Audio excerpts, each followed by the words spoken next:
I eagerly expect and hope that I will in no way be ashamed, but will have sufficient courage so that now, as always, Christ will be exalted in my body, whether by life or death. For me to live is Christ, and to die is gain. If I am to go on living in the body, this will mean fruitful labor for me. Yet what shall I choose? I do not know.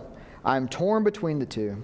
I desire to depart and be with Christ, which is better by far, but it is more necessary for you that I remain in the body. Convinced of this, I know that I will remain, and I will continue with all of you for your progress and joy in the faith, so that through my being with you again, your joy in Christ Jesus will overflow on account of me. Paul had a well-founded, unreserved hope and expectation that no matter what happened with his trial, whether he lived, whether he died, whether he was set free, that one way or another, Christ he will be exalted. In your name I come alive to declare your victory. The resurrected King is resurrecting me. Christ, in other words, was Paul's life. It was his motivation, or he was his motivation and his inspiration,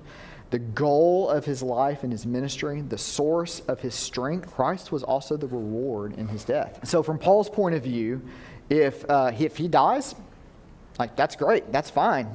I get to go be with Jesus. If he lives, well, he gets to continue sharing the gospel. Everything about Paul's life, whether life or death, was Christ-centered. Is there anything more important?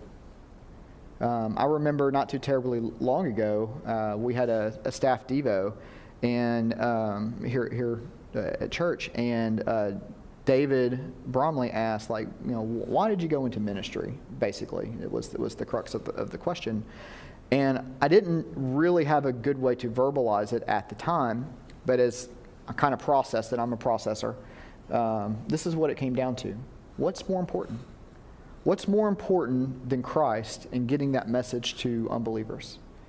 So everything Paul did came back to Jesus.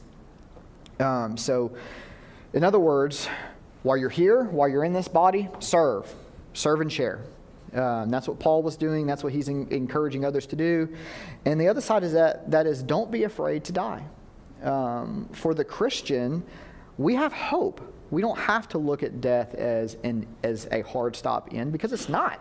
We get to spend eternity with Christ.